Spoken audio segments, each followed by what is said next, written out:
आप सबको नमस्कार। इतने मायूसी के माहौल में आपको एक सुखद खबर देना चाहता हूँ। पिछले 24 घंटों में कोरोना के दिल्ली में 10,000 से कम केस आए हैं। पिछले 24 घंटों में लगभग 8,500 केस आए हैं दिल्ली में। पिछले कई दिनों से दिल्ली में बहुत ज़्यादा केस आ रहे थे।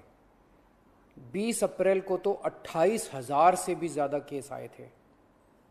आज 8,500 केस आए हैं। कई दिनों में पहली बार 10,000 के नीचे केस आए हैं। दिल्ली में संक्रमण दर भी काफ़ी कम हो गई है। पिछले 24 घंटों में संक्रमण दर केवल 12% रह गई है। संक्रमण दर का मतलब अगर हम 100 लोगों का टेस्ट करते हैं तो उसमें कितने लोगों को कोरोना मिलता है। ज़्यादा संक्रमण दर का मतलब होता है कि कोरोना बहुत ज़्यादा फैला हुआ है। आज ये संक्रमण दर केवल 12% आई है। 22 अप्रैल को ये 36% तक पहुंच गई थी दिल्ली में संक्रमण दर। इसका मतलब दिल्ली में अब काफ़ी कम लोग बीमार पड़ रहे हैं। अस्पतालों में भर्ती लोगों की संख्या भी अब काफ़ी कम हो गई है। पिछले 10 दिनों में दिल्ली के अस्पतालों में कोरोना के 3,000 से ज़्यादा मरीज कम हो गए हैं। यहाँ कि 3,000 बेड खाली हो गए हैं और अब अस्पतालों में बेड मिलने में परेशानी नहीं हो रही है। हालांकि एक बात देखने में आई है कि आईसीयू के बेड अभी भी भरे हुए हैं। इसका मतलब सीरियस मरीजों की संख्या अभी ज़्यादा कम नहीं हुई है। अभी भी दिल्ली के अस्पतालों में आईसीयू बेड लगभग सारे भरे हुए हैं। इस दिशा में भी आपकी सरकार काम कर रही है। लगभग 1200 नए आईसीयू बेड बन के तैयार हो गए हैं और आज या कल में ये चालू होने वाले हैं। इससे अपने दिल्ली वासियों को काफ़ी राहत मिलेगी। दिल्ली में जो केस कम हो रहे हैं इसमें हर दिल्ली वासी का बहुत ज़्यादा सहयोग रहा है। हमने दिल्ली में बहुत कड़ा लॉकडाउन लगाया लेकिन दिल्ली वासियों ने उसमें पूरा सहयोग किया। सबने पूरी तरह से लॉकडाउन का पालन किया। आज सब लोग बात कर रहे हैं कि दिल्ली वासियों ने इतने कम समय में कोरोना के केस कम कैसे कर लिए। ये केवल और केवल दिल्ली वासियों के अनुशासित आचरण की वजह से हुआ है। लेकिन लड़ाई अभी जीती नहीं गई है।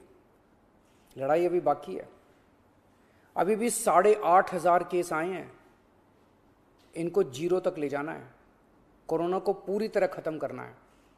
और दूसरी बात, हम अगर अब ढीले पड़ गए तो ये केस फिर बढ़ जाएंगे।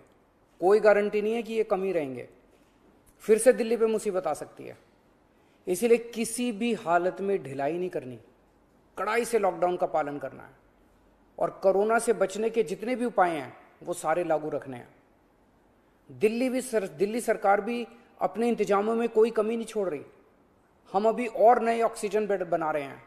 ऑक्सीजन के कई हजार सिलेंडर खरीद रहे हैं।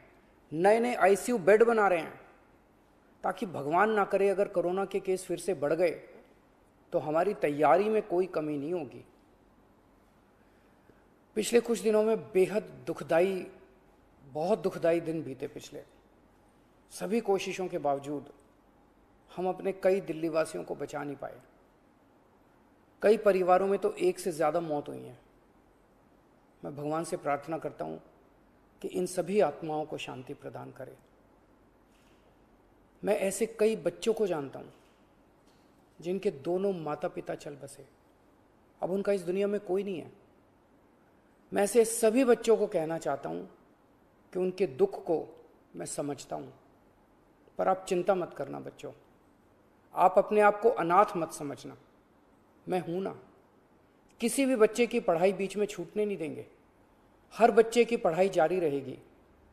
हर बच्चे की पढ़ाई और उन बच्चों की परवरिश का खर्चा सरकार उठाएगी। ऐसे कई बुजुर्ग हैं जिनके जवान बच्चे थे, वो कमाते थे तब उनका घर चलता था। अब वो कमाने वाले बच्चे नहीं रहे। ऐसे सभी बुजुर्गों को मैं कहना चाहता हूं कि आपके बच्चे चले गए। इस बात का मुझे बेहद अफसोस है, लेकिन आप चिंता मत करना। अभी आपका ये बेटा जिंदा है। ऐसे सभी परिवार जिनमें कमाने वाले व्यक्ति की मौत हो गई, उनकी मदद सरकार करेगी। ऐसे परिवारों की हम आर्थिक मदद तो कर देंगे, पर ऐसे बच्चों को, बुजुर्गों को इस वक्त प्यार की ज़रूरत है, हमदर्दी की ज़रूरत है। मेरी ऐसे परिवारों के सभी पड़ोसियों और उनके रिश्तेदारों से विनती है, इनका ख्याल रखना।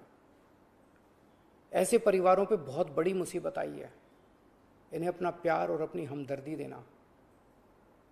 दिल्ली के 2 करोड़ लोग, हम सब एक परिवार हैं। इस दुख की घड़ी में हमें एक दूसरे की मदद करनी है।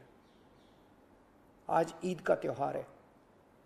ऊपर वाले से आपकी सेहत और आपकी खुशियों की प्रार्थना करता हूँ। नमस्कार।